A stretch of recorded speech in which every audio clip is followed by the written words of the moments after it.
Hi, I'm Meta Spencer. I'm in Toronto, and let's go today to Seattle and to the Washington, D.C. area. And let's talk about extinction, shall we? Now, listen, guys, if you are one of the climate change deniers, just go away. I don't want to fool with you today. Just go. We don't have time for you because what we are going to talk about is going to be so scary that if you can't handle it, just go away because this is important. There have been times on this planet when almost all life went extinct. We almost lost life on the planet several times. And some people think we're creating the conditions that lead to those same circumstances that brought about some of those extinctions. So today I am going to talk to what Paul Werbos calls the number one most knowledgeable person about human extinction on the planet. And that is a man named Peter Ward. Peter Ward is a paleontologist, a professor at the University of Washington. He's in north of Seattle today. And he certainly knows a lot about the history of extinctions, and especially, I guess, the Permian extinction, which must have been the really close one. And in the Washington, D.C. area, we have Paul Werbos, who is a retired, I guess, mathematician by original background, but he's certainly a man of many parts and held important positions at the National Science Foundation, where he was in charge of picking whom to fund for research, which must have been a fun thing to do, but it also might have made a lot of enemies. I don't know if he didn't pick you. All right, so good morning, fellas, or good afternoon. Peter Ward, hello. And hello back to you. And you were very close to where I did my postgraduate schooling. I went to McMaster in Hamilton. I looked you up on Wikipedia, and they already told me you'd been at Hamilton, at McMaster. Okay, and Paul Werbos, hello. Hello. Okay, now, Peter, let's get going. So give us the lowdown on what you think the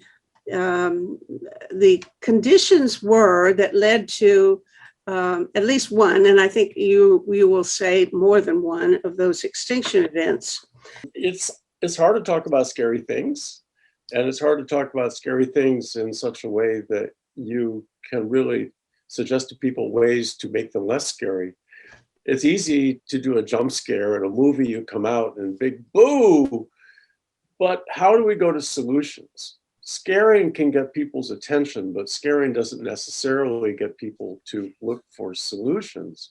And I think what we have to do in this world is really, there has to be, first of all, greater empowerment, that the past has shown us that exactly the conditions we're seeing now, too much greenhouse gases, have or has led to mass death on multiple times in the deep past. So we really ignore the past at our own present peril. Okay, what are those conditions? What is it we have to worry about? Well, one of the things about that you hear about the future, all the big movies about the giant storms and tornadoes and all the things, actually far more dangerous than superstorms of the future are a lack of storms. Far more dangerous is a case where the world doesn't have storms at all. In fact, it has no wind. And in fact, it really almost has no ocean currents. Think about a swamp. What are the conditions we think about?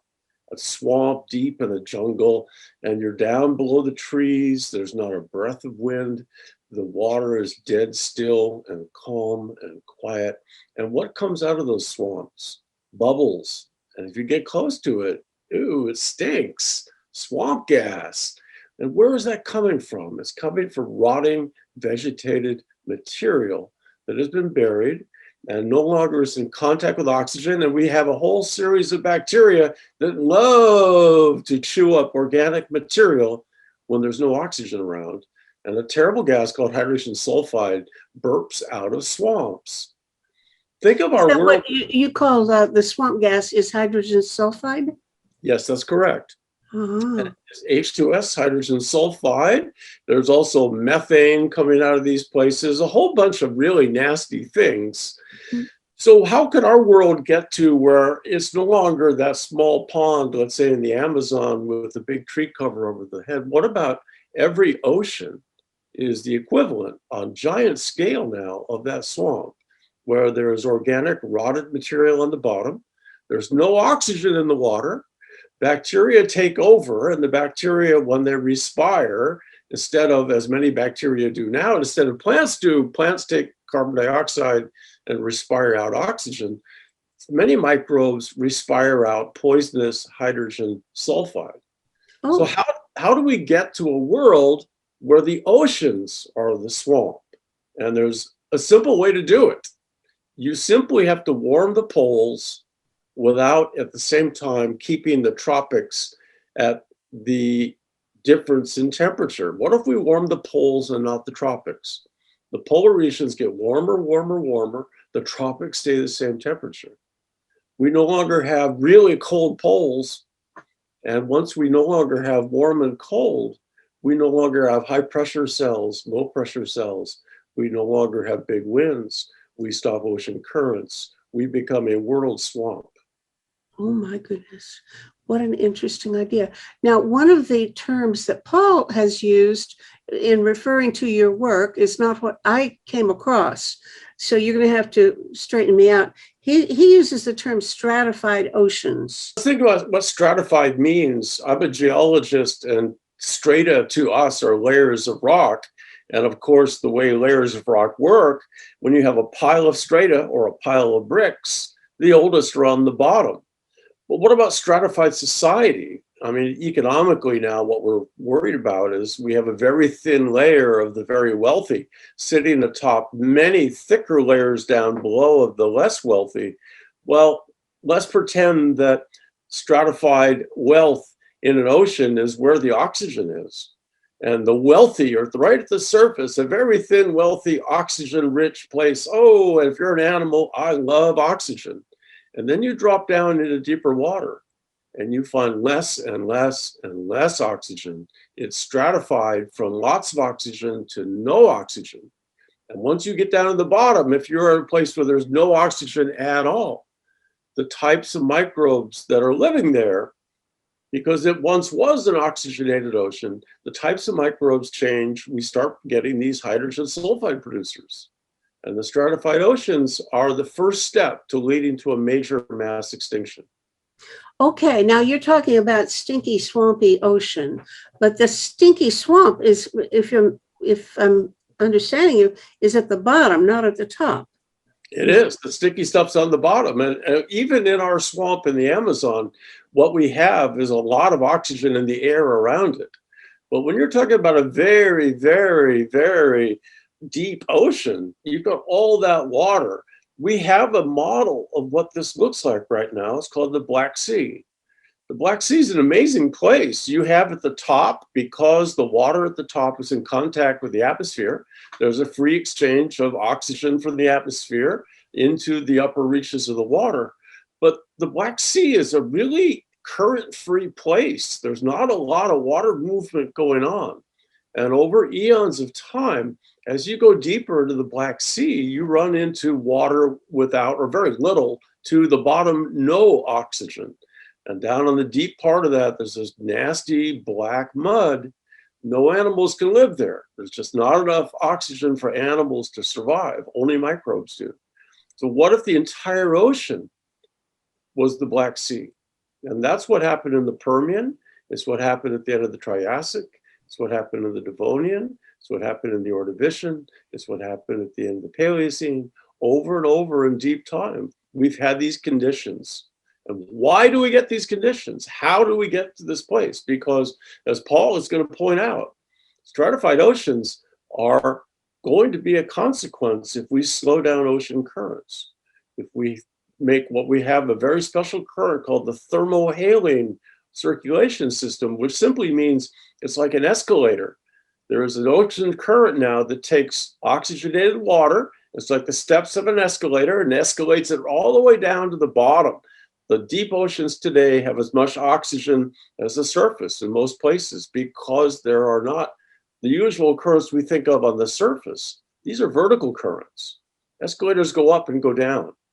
So we have escalator currents that take water that has a lot of oxygen or very little oxygen and moves it around. It keeps the deep oceans, what we call ventilated, full of oxygen. If we turn off the escalator, we start the process that leads to mass extinction. Now, this then you would attribute to global warming, because now I haven't thought about it this way, but what you're saying is that the poles get warmer and the equator doesn't, or doesn't much? Not much. And that the reason Paul could explain it because he's way better mathematician than I am. Well, yeah, I looked at it. When I heard Peter's talk on mass extinctions, that was a life-changing event for me. I didn't think climate change was so important at the start of 2009 when all the climate legislation was coming. And I even worked on the committee that was developing those bits of legislation. And then I came back to NSF for a talk by Peter Ward. And the director of geosciences at NSF said, I want to introduce you to the world's #1 expert on what really happened with these mass extinctions. His talk was a life-changing event for me because then I realized, oh my God, I don't know whether it's going to happen again or whether it's not going to happen, but I'm not here to form an opinion. I'm here to find out. So I studied Peter's book. I'm very glad I did. Studied it in detail. And these thermohaline currents are really the core of it. If we get to stratified ocean, probably that will kill us. We need to check this. We need more science to verify the exact details of Peter's story because the details are important. The details are the variables that decide whether we live or die. So we better get this story straight. We need research there, but then we need to find out where are we on stratified ocean. And I've looked into this stratified ocean issue. It turns out the oxygen that keeps us alive, the most important oxygen is the oxygen that goes to the bottom of the Pacific Ocean and protects us from these bad bugs. And the oxygen that gets to the bottom of the Pacific Ocean, the deep bottom currents, come from a very small part of the Earth. At the edges of the South Pole, at the edges of the Antarctic, are some special little places called Polynesias. And we've studied these. There are currents that bring the oxygen in these small little places to the bottom. I even took a cruise once to that neighborhood, and people were saying, oh, look at those silly penguins laughing. Well, they should laugh at us because those little beaches where they're sitting are where our oxygen supply is. And what we're doing to where these penguins are standing, if we don't stop what we're doing, we're in trouble. So it's not the global warming. It's the warming specifically to these parts of the Antarctic. And there are other things that we're doing that we need to understand. We do know that in the last 10, 20 years, the best data from NOAA show a reduction in the deep water Antarctic. But that's only a few years' data. We need to get more data. We need to understand the process better. We don't know. It could be better or worse. The best data I've seen say we're 30 years from running out of oxygen. Now, you refer to oxygen, but if there's oxygen in CO2, but does that count as good or bad? No, not in CO2. We're talking about good old fashioned O2. Yeah. Okay. Now, here's what straightened me out, because there's another story that I don't understand how it fits what you just described. There are people who are concerned about global warming whose solution or proposal is this, that you sprinkle iron filings in the ocean, especially in the deep parts of the ocean, and this will create a phytoplankton bloom. And the phytoplankton will absorb CO2, as all good things, green things tend to do. And then it will sink to the bottom of the ocean. And this is supposed to be good because it's going to take CO2 out of the atmosphere for us, and we're worried about CO2. Now, suppose you have these two stories happening. You've got to worry about getting oxygen to the bottom of the ocean, where the other story is you're taking CO2 to the bottom of the ocean. Straighten me out. How do these two theories fit together? You know, it's funny because my wife asked me almost exactly the same question this morning. I have learned to be in awe of her ability to anticipate all kinds of things. But the fact is, there are three levels of what we're discussing here. The first level is the group where Peter is one of the world's 4 leading authorities, which is how do we know the conditions that could lead to the H2S emission and kill us all? And we know it's stratified ocean and fertilizer in the ocean, but these guys have a lot more to say about the exact conditions. We need to know how far we are. But the second issue is how close are we to stratified ocean? That's another big topic we got to work on and understand better. But the third topic is what do we do about it? And that's the area I worked in at the National Science Foundation. Mm-hmm. Okay, I was in the technology division at the NSF, the technology directorate, really, engineering directorate. And we were working hard on technologies that could help. But the problem is, which technology helps? We don't know which technology will solve the problem if we don't know what the problem is. Don't get ahead of me. I want to know how these two... Oh, but I'm not getting ahead. Because what you're talking about is geoengineering. And so I have a little website where I say there are 5 things we got to do on climate. Number 1, understand the problem. And then 4 ways to solve it. One of them is geoengineering. And she's part of the geoengineering movement. There are many approaches to geoengineering. There are many approaches to keeping us alive if we're on a bad course. And I certainly agree with her. We need to put effort into keeping us alive. The woman you were mentioning with the iron filings? No, it's not a woman, it's a guy, but never mind. Okay, go on. My wife cited a woman doing it. So there are men and women who are interested in geoengineering. Geoengineering is one of the areas we need to work on, but we have to be careful how we do it, because some ideas for geoengineering could make the problem worse. Yes, that's indeed. The bottom line. I want to hear what Peter thinks will, how these two stories, if you had both of them going on at once, what would be the result? 2 things. You're trying to, now one of the things that I don't know why I understood you, but you talk about fertilizer. You haven't mentioned it so far. Paul just did, but you talk about fertilizer because that's going to feed the bacteria. Is that it? Tell me about that part of the story first. Is that me or Paul? You. Well, we are certainly worried an awful lot about phosphates and nitrates. All plants need phosphates and nitrates. That's what fertilizers are. And runoff coming from the land goes into the ocean, and you get more and more phytoplankton, more life. Well, that's good. Phytoplankton make oxygen. That's good. Except then, because we've killed off so many tiny fish, we have pulled up so many herring and sardines and this and that, in many places around the world, these beautiful blooming phytoplankton all really exploding in numbers larger than ever previous because of all the farmers' fertilizer. They sink to the bottom, down to that same darn bottom again, and they go to the bottom as they rot. They suck up all the oxygen that is already there and start removing oxygen from the bottom. So you combine fertilizer to the bottom that's in the little bodies of these tiny little plankton, as well as these currents slowing down, and we have this double whammy.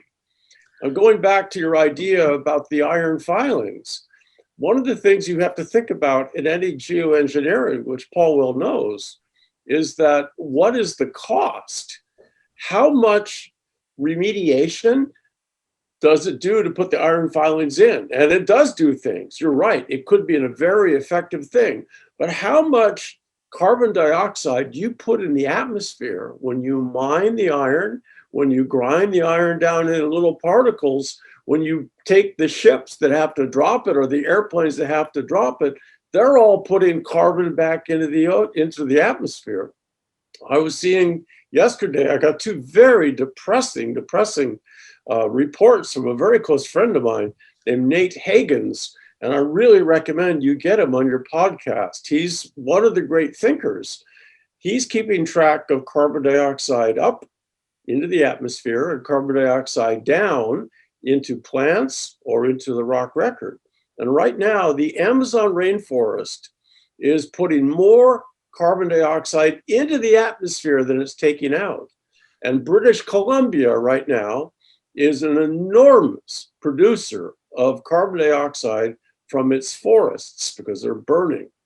When you burn forests, you've taken all of that carbon dioxide stored in living material and liberated it up into the sky. These forests are human-made forests, and the CO2 that they're producing is human caused because so many of these fires are preventable.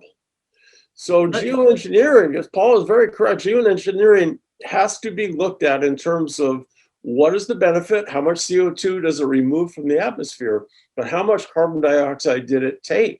Right, but now let's assume that you could get this iron for free. I mean, without any CO2 costs.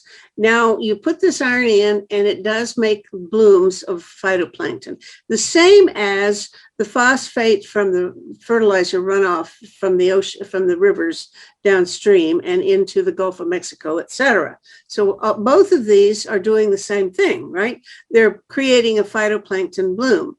Now, one of my friends would say, hooray, hooray, because those phytoplankton are going to be sucking CO2 out of the atmosphere. They will then die and they'll take it to the bottom of the ocean. Good. Now we've sequestered some CO2. That's what we want to do. Aren't we doing great? But what I hear you saying is when it gets to the bottom of the ocean, it's going to rot and it's going to suck all the the oxygen, use all the oxygen that's there and make it even worse than if we hadn't done it. So is that what you're saying? That it's the net effect would be deleterious? Yes, and we have a case where this is the point happening right now off the coast of Namibia, which is southern Africa. The west coast of southernmost Africa has one of the most productive areas. You would think Africa, it's really, really warm water. It's not. Currents, cold currents from Antarctica come right up the west coast of Africa. One of the really important aspects of the whole controversy is that cold water holds more oxygen than warm water. Cold water is what the escalator, the thermohaline, carries down to the deep ocean. That's what carries the oxygen, cold water. When water gets warm, it releases its oxygen. So when an ocean gets warmer and warmer, there's less and less oxygen in it. Off the west coast of South Africa, the fisheries have killed almost all the tiny fish, which ate these very productive upwelling blooms of phytoplankton. They sink to the bottom, and they are now emitting hydrogen sulfide. And in fact, there's a coastline in Namibia called the Skeleton Coast, where you walk along the beach. It's almost always shrouded in fog because you've got really cold water right next to really hot landmass. And the Skeleton Coast smells like rotten eggs because hydrogen sulfide is now coming out of the stratified ocean right next to the coast of Africa and just coming up on that beach, Rotten Egg Beach, and it's really not a happy thing. Oh my God. Oh, yes. So this is what's going to kill us, is the hydrogen sulfide, which is apparently extremely poisonous. Yeah, and it doesn't have to kill us. We humans could go forward for the rest of our lives with face masks on. Well, yes, but I mean, if the Permian extinction occurred because of hydrogen sulfide, then it's not just face masks. It's going to be trees and everything else, birds and all get killed by the. Absolutely, absolutely. So we aren't going to survive if we don't have all the other critters around us. And that's the truth. Uh-huh. All right. Now, how do we figure out how quickly this kind of thing might happen? Not only that, but if you take that option away, seeding the ocean with iron and hoping for phytoplankton. You're going to say, no, we hope to get rid, not to have phytoplankton, right? We don't want to have the fertilizers or the iron there. Okay, then how else? That's a different question. That's come later. But what else is left for us to remove the surplus CO2 from the atmosphere that exists now? We can't just, because I mean, yeah, we can stop emitting greenhouse gases, and eventually, I suppose, things will go back to normal. But it's, in the meantime, the temperature, we can't keep the temperature down to a reasonable amount unless we actually do some negative emissions, that is, removing stuff from the atmosphere, CO2 and other carbons from the atmosphere. How are we going to do that? But that's question number two. Question number one is, how quick are we getting to this catastrophe? Boy, that's the $64 trillion question. We are trying to understand, as Paul has pointed out, the way you can understand if stratified oceans are forming is simply by measuring the rates of these currents themselves. So one really good way to look at this is to look and see if, for instance, one of the most famous of these thermohaline currents is the one we see on the surface in the Atlantic, the Gulf Stream. The Gulf Stream brings warm water up from the tropics, and then it keeps moving north and then jumps across the Atlantic. But as it moves north across the Atlantic, it gets in a colder and colder air. And as the water gets colder, it picks up oxygen until it hits almost Europe. And now it has so much oxygen and it's so cold, it's really dense, so it sinks. It's this downward conveyor belt is from high density, cold, oxygen-rich water, which falls all the way down to the bottom of the South Atlantic and then moves, or I'm sorry, North Atlantic, and then moves southward. And so creeps across the bottom full of oxygen and delivers oxygen to that sea bottom. Now you said phytoplankton bad. Well, we need phytoplankton, but we also need the balance. We need the small fish, which eat the phytoplankton as well. The phytoplankton is producing oxygen for us. We absolutely need that too. So one of the really, it's such a holistic aspect. We need to really bring our fisheries that are now out of control back into control. Who would ever imagine that the great Newfoundland cods, the cod fishery would crash as it has? Who could imagine such a thing? When you look at the records, the centuries that humans have been essentially mining. And that's what a close friend of mine said. That's what fisheries is. Fisheries isn't a sustainable resource like growing cows. Fisheries in most cases is mining. And what mining does, mining takes, mining never gives back. We've mined the fish away from the surface of the oceans. They are not growing back at any rate that is sustainable. We have to think of fishing as mining. What we have to do is reduce the fisheries of the world. Well, could it be, is there a way of fishing that replenishes the fish stock? Is it always inevitably just mining, or is it possible that we could nurture new habitats for fish where they don't live now? Well, we certainly have to stop eating deep water fish, because deep water fish grow very slowly. They have very low reproductive rates. I grew up in the Inland Sea between Vancouver Island and Seattle, the Salish Sea, we call it. And as a boy, we would go out to the Gulf Islands, these gorgeous, beautiful places, and catch what they called copper rockfish. Beautiful spiny fish. It's probably about, it's a foot and a half long. The biggest ones, maybe a foot, big, fat. We'd take them back and we'd skin them and fillet them and cook them on open fires. A few years ago, it became known that the copper rockfish we were catching were at least a century old, and some older than that. We've just discovered that the great big sea urchins at the bottom of the Salish Sea, 100 meters deep, are 500 years old. These creatures down at those depths, once they reach a certain size, very little kills them. We have to stop eating those kinds of fish. There are many sustainable, smaller fish that you can not mine, but actually take care of But fisheries management is a joke. There isn't management. They're simply watching the mining of a finite resource disappear from the face of the earth. Okay, well, there are such things as fish farms, which have a very bad reputation for breeding diseases and things like that. But could that be done on a big enough scale? I mean, I have to think not only of global warming, but of the growing population. We're going to have maybe 10 billion people.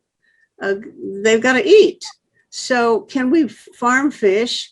And would that help solve the problem of keeping enough fish in the ocean to maintain the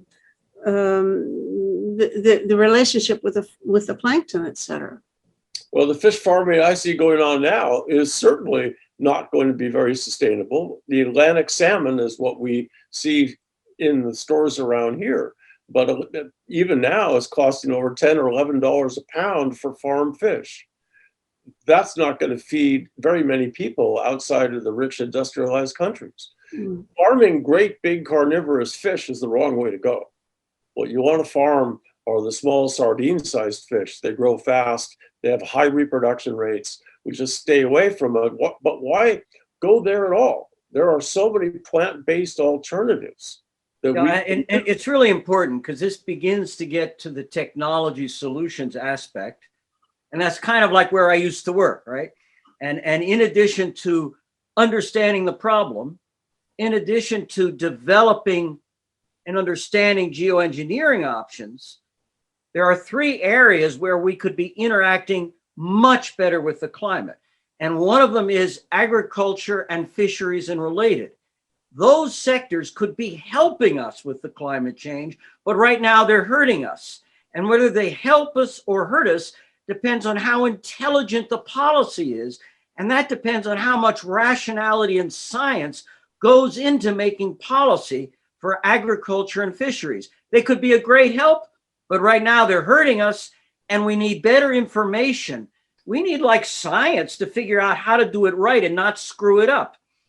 I agree to that, but I've been trying to figure out how much different sectors contribute to global warming, and agriculture. Apparently, we could reduce maybe 25% of our problem with good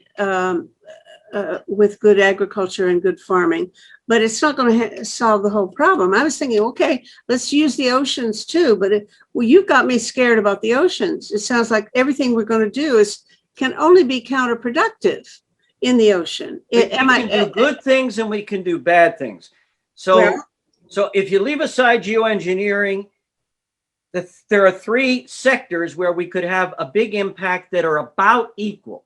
There are three critical sectors about equal. One of them is generating electricity. One of them is transportation. One of them is agriculture and related. I used to think it was smaller, but it turns out it can help or it can hurt. The difference between plus 25% and minus 25%, it's just as important as electricity, getting it right instead of getting it wrong. It could help us or it can hurt us. Getting it right in agriculture, which includes fishing and farming, is one of the big three of the normal good climate policies. Peter? Look, this is a nice moment, Meta, because when we have these discussions, I always get to this point and I see that hand on your face and it's kind of like, oh my gosh, it's so complicated and there's so many huge problems. This is where an awful lot of people then just turn away and say, well, we can never fix it. So I'm going to move on and think of something else. But we can't afford to do that. I mean, there's no single solution to anything. Paul's right. This is coming from many different directions. There's such a huge disconnect between the average person like us and the governments which are running these policies. There has to be a move away from fossil fuels. I mean, everything goes back to that. We just have to get away from burning coal and oil. We have to use alternative energy sources. What you're talking about, mitigating CO2, much of that won't be necessary if we get off coal and we get off oil. You're talking about what causes the CO2. Well, the greatest causes of CO2 really are turning out to be so much power plant production China keeps building brand new coal-fired power plants. People with population increasing want electricity. With that, we have to burn more fossil fuel as we are doing business today. So to me, it is simply getting away. I hate to say this, an advanced, brand new, better type of nuclear energy seems a better solution than what we're seeing today from coal-fired plants. But better than all that together is going to be. I just did a show yesterday with a guy who had been the head of the Nuclear Regulatory Commission, and he's not in favor of nuclear. So well, there you go. Waste. I mean, I live close to Hanford. There's still no solution for the waste, but we are really looking increasingly at a triage position. What I am scared about are two things. I already a couple of months ago got really scared by a guy named Peter Wadhams, who's concerned about the emissions of methane from the bottom of the Arctic Ocean. That yes. He's now worried about an extinction event, so to speak, from that source. Now here I've come across your work, which tells me we have to worry about hydrogen sulfide, because that's going to be what gets us. So between methane and hydrogen sulfide, what else have we got? I want to know what we can do to prevent this hydrogen sulfide problem. That's where I'm stuck now, because that's today we've got to focus on hydrogen sulfide, which I don't know the first thing about, except that apparently it stinks. It does. And the interesting thing about it is we've evolved such an efficient mechanism of knowing it's around. So hydrogen sulfide at about 400 parts per million will kill you.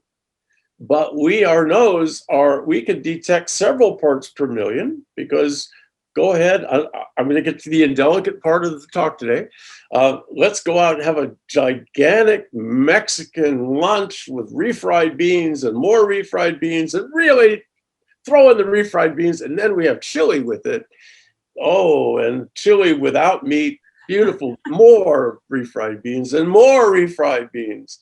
And of course, when those legumes get into our intestine, we start digesting this stuff. But one process of that digestion is the production of hydrogen sulfide, which comes out of us as, here's the word, flatulence. See, I used the $3. Yeah, but I hear about that all the time, but I hear it not described in terms of hydrogen sulfide, but rather in terms of methane, because that's what, if you'll excuse the expression, farts are. It's also the hydrogen sulfide. Mm-hmm. And when we are using our nose, when we smell that, we can detect such tiny little levels because it's so dangerous to us. And we know, interestingly enough, we mammals are way more susceptible to hydrogen sulfide than our reptiles and cold-blooded. Really? Oh, yeah. So that's another. Apparently, it's both methane then and hydrogen sulfide. Do they tend to go together? Oh, yes. Well, it's all the digestive process within us is dealing with anoxic oxidation and reduction. So when we're doing these digestive mechanisms and parts where there's very little oxygen involved, there's this production of this stuff because we have gut bacteria, which many, many different kinds in there. And when we get these beans, we produce more methane and hydrogen sulfide. The fact that we can smell it tells us how important it was evolutionarily to stay away from this stuff. The fact we don't like that smell, that's saying that's not nice. There's something bad about this. Mm-hmm. Evolution doesn't.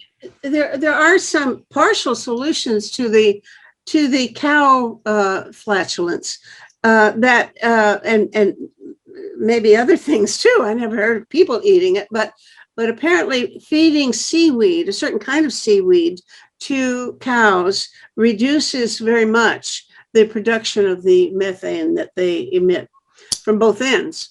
And so now that I've heard that raising kelp in the ocean is a good way to absorb CO2 because it's a plant. Would that be a good thing? We should start raising lots and lots of kelp and take it out and feed it to the cows? Well, the problem with raising lots and lots of kelp is that when you start doing that, you are starting to change the ecosystems of the coastal oceans again.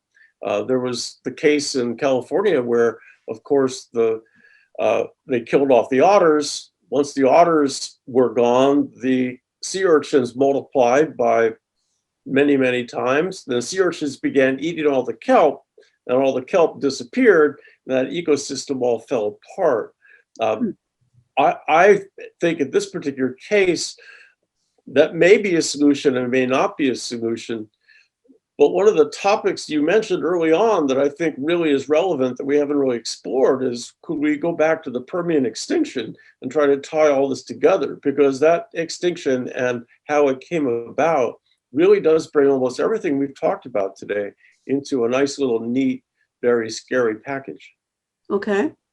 So how did we get a Permian extinction? We didn't have humans, so we didn't have power plants. We didn't have anybody making all the methane, and we didn't have us with cars, and we didn't have all this stuff. So why is it even relevant? I mean, how could it have anything to say about the present? And I asked students, what's the one solution we could do to stop climate change and global warming and all the CO2 rise? And there's a very simple solution.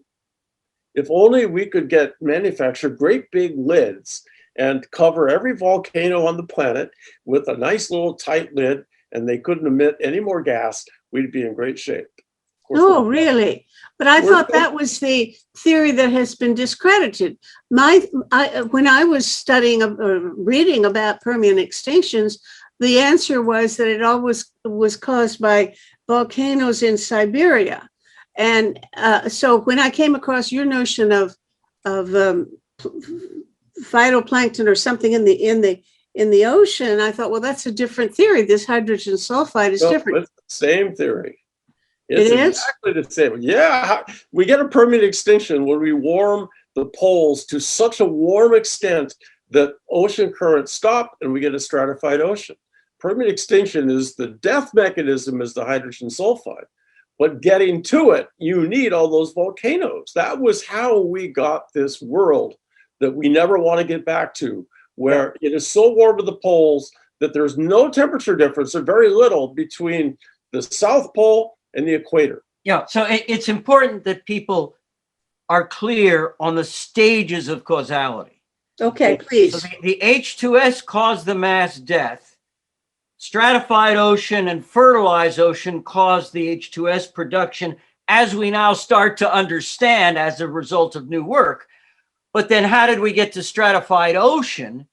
And in the past, we had things like volcanoes creating emissions, which got us to stratified ocean. But there are other ways to get to stratified ocean. And the data show we are experiencing other ways to get to stratified ocean right now, like your example of Namibia. Yeah, volvos, not volcanoes. And if California and Chile become like Namibia, multiplied by 100, the H2S, we're going to see strange things in Mexico, in California first, but the whole world. Yes, absolutely. Okay, it's microbes that cause the H2S, right? Yep. Sulfonogenic archaea, I think. Is that? Yeah, they're just nasty little things. Nasty little bugs. Those are single archaea or whatever they are. Those are the original single cell organisms before there were multiple cell organisms. Is that right? And they're still around. Yep. And they're still around. Yeah. Okay. But they were the first things. Maybe. I mean, that's complicated. The first things were probably just little naked RNA strands, but for Peter is author of the #1 book on the history of life on Earth, co-authored with Kirschvink. And that book goes into a lot of detail on what was the first life on Earth, and we're still debating it. We know it's been around for a few billion years, and we know that archaea came before the kind of life that we represent. Yep. Okay. It looks like we've got a big mess, and I'm glad that people are willing to be frightened, because I think if we deny things and try to say, oh, it's really okay, we're going to be all right, don't worry about it, we'll never get anywhere. But okay, I'm now in the state of panic, a suitable level of panic, but I don't quite know where to go from here. what, you know, yes, you want to push it back to fossil fuels. Well, yes, we're handling that, but you've got some other stuff going there, which I guess, you know, the business of the stratified ocean and keeping the currents from going wrong and taking the and failing to take the oxygen to the bottom of the ocean. That's a separate. You can handle that as a distinct issue itself, right? Well, it's the biggest issue, and to date, I've never heard of a single geoengineering solution to changing ocean currents on that magnitude. We're talking large-scale Earth processes, and there's nothing that we know of right now that can fix that. Although people have been talking about it, Paul, I think you've heard about some of these solutions of how much melting of the glaciers up in the north causing fresh water to get in there is affecting these. And there's the whole sense of, you know, we need to stop the ice from melting on so many different levels, yes. But Matt, going back to what are solutions, I think the two biggest thing any person can do is really, well, there's three things, but number one is what we eat, because how we, each person, when you're right, if we get up to 10 billion people, every single person, our eating habits are affecting the climate. Number two, what sort of transport do we do? I used to fly everywhere. It was with unbelievable horror when I realized that on a Kyoto protocol, my CO2 for a year would be used up, my allotment for a trip from Vancouver to Montreal and back on an airplane. Mm-hmm. Just sitting in that passenger seat, that one plane, that's me for the year. So it's what we eat, it's our transport, but it's also our politics. Okay, there's a time element in here. How long it takes to have, if you change your habits, how long it's going to take. Now, it is simply a fact that if we stopped our emissions today, we would still continue heating and we would not be over it unless we do something more than simply stop emissions. So we have to remove CO2 or probably several different greenhouse gases from the atmosphere, certainly methane. We have to remove those as well as stopping emitting it. And so that's going to get us part of the way there. But if we did that, are we still sure that we won't have the stratified ocean issue come? Do we know that if we did all of these things, we stop emissions and we quickly remove somehow the excess green carbon from the atmosphere, are we on top of the ocean problem? We need good news. You need some good news, especially if people are depressed. All right. Most of my job at NSF was to look at the new technologies which could change the game. And I have looked more closely at these options than anybody else, to be honest, because that was my job and I had lots of inputs. The technology does exist to solve these problems. The real problem, in my view, is the lack of good enough, useful, honest information connecting the real world, which includes people like Peter, also includes people on the farm and the fisheries, to the policy level. Right now, there is corruption and bias and filtering and 1,000 things getting in the way of climate policy. But if we had the right information in the right places, we could solve these problems inexpensively and make a profit, but we need the right information to get to the right place. Okay, I'm sorry, but I agree with you, and I don't, because I think there's a lot of information out there that is not being able to be implemented. We know that, unfortunately, the average voter is clueless and will not support a politician. What proportion of the voters in the U.S. are still, not taking vaccines and denying climate change and all that? We've got some really serious problems about stupidity, human failings to give the kind of political support that is necessary to make democracy work. democracy is no longer working precisely because we got too many idiots and we're all kind of not too smart ourselves. But the information, enough information, I would agree, is a lot of it is already accessible, but it's useless. Nobody can make it happen. They can't implement it.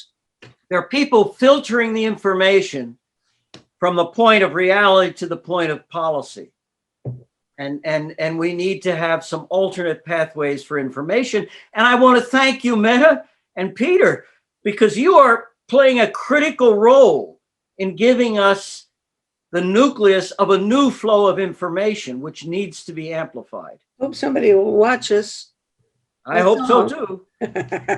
That's the name of the game. Yeah. I'd love to say the same thing, Meta, is that you are obviously working really hard. You are doing this, it sounds like every day or weekly, you are just doing this. So something stimulated you to make this effort. I can imagine you would have a wholly different life if you weren't doing this, and yet you've taken it upon. There's a lot of people. There is hope. There are people, every time I go on a program like this with people such as you, I get way more hopeful. Okay. Well, I must say this is just simply the most fun I've ever had. Because every day of the week I get to talk to guys like you or somebody like you. And I've never had so much pleasure as a social life in my whole almost 90 years. So, I'm grateful to you, extremely grateful to both of you, because it is precisely my thrill and my challenge to try to figure out how to get this information that you possess into people's heads when they don't want it, they don't want it. And, so I'm all for, I'm love to be doing this. And here comes my assistant, Adam, has a question for somebody, I betcha, if you hold the horses. One is that we have somebody who has joined us from Greenland. But the question's from Dr. Keith Henson, asking, is it possible to genetically modify corn? And that there was a proposal a few years ago that genetically modifying corn could filter out all of the SO2 and H2S in the atmosphere. Is that a legitimate proposal? Woo! Have you ever heard of that? Let me take a quick crack at it. I'm hopeful, yes. I think genetic modification and this technique called CRISPR, which I'm sure you've talked about on your show, are the miracles. But what has scared me biologically about any genetic modification is that genes are very slippery critters. Genes jump, genes escape. And so the modified corn is doing good news. Who's to say that gene doesn't jump into some weed and that makes that weed turn out to be way more productive than it was, and it grows out and destroys something else. So we have to be so careful with genetic modifications. Yeah, and let me come back. If I were doing a US or a UN climate policy, I'd be putting money into these 5 big areas, and one of them is geoengineering. And the main thing we got to do with all these geoengineering things, we need a lot more research. We're not ready yet to massively deploy any of the forms of geoengineering which are out there today. Some are closer, some are further. We need massive RD&D, really aggressive basic research to sort out what are the causes, what are the costs, what are the consequences, and what are the options. And certainly plant modification is one of the things that would fit in this geoengineering thrust, which we should be funding in a strategic way. Nobody's doing it yet. Adam, do you have another question? Keith Henson also would like to know, is there a possible benefit or whatnot from putting the iron filings on fishing ships and kind of distributing them when fishing ships go out rather than sending vessels themselves? And here we go. Sorry, the person from Greenland has finished typing their question. It's a question for Peter Ward. So Hans Josheim Schellnhuber says he coined the term tipping point in the climate context, yet he won't go on the record to say that we passed the first tipping point or domino. Ward's comment to crossing the ice tipping point. We don't know where it is. I mean, that's the thing about unfortunately, climate affects and whole global processes. People who say that we're at a tipping point, I mean, first of all, that's just an absolutism. Nobody knows. And secondly, there's not one tipping point. There's going to be so many interlocked systems and climate systems that it is, again, a great big unknown at this point. Again, I'm following up my colleague. It's a terrible saw that we scientists say we need more research, but here, boy, we really need more research. Look, we've only been really looking in any scientific way at these problems for 50 years at most, and in many cases, the last 20 years. And as Paul pointed out, only observations of the current climate systems are very brand new things. I mean, even back in the 1800s, people first started thinking. The Gulf Stream itself wasn't discovered until the last couple of centuries. We are brand new at this game. And to say we're at the tipping point, we don't know where that point is. There's not a point anyway. It's a tipping line or a tipping plane or a tipping universe. Yeah, if I were in Greenland, I would be worried. Yeah. There are many tipping points, and it's a job for mathematicians. This is nonlinear system dynamics. Some people actually know this math. And this is the kind of complex system where there are many tipping points. It's all about what Peter just called thermohaline currents. And what is a thermohaline current? It has to do with temperature and salinity driving whether you've got a current or not. What's the density of water? There are definite tipping points where the density of water changes as a function of saltiness and temperature. And if I lived in Greenland, I would be confused because you got two problems there in Greenland. There's the first tipping point. You got the melting of the ice of Greenland due to general warming, which causes fresh water to block the Gulf Stream. England might freeze over if that continues, but it won't continue because the ice will melt. And a lot of people are saying, hey, the ice is going to melt. We will lose this salinity effect. We'll stop having this bigger flow of fresh water, but there's a temperature effect also. And this is what confuses people. You got one effect in the short term based on fresh water. You've got another effect based on the temperature of the Arctic Ocean. And the data shows the temperature of the Arctic Ocean hitting a tipping point. The tipping point is about 0 degrees C for water of that saltiness. And that means I would be worried if I were living anywhere in the North Atlantic. Well, everybody can worry about his own choice of topics today because we've just touched on a whole bunch of them and it's time's up. But I want to probably invite you guys back because there's more to be said on all of these subjects and related issues. So this is, I'm extremely grateful to you for the work you're doing and for the overview that you can produce for people to, anybody who's willing to let it sink in. That's what we need to do. Just put it out there some more. So thank you both and say goodbye now. Okay. Thank you. Appreciate it. Bye-bye. Yes. Thank you so much, Meta. And thank you for Okay. your service. Fine. Wonderful. Bye.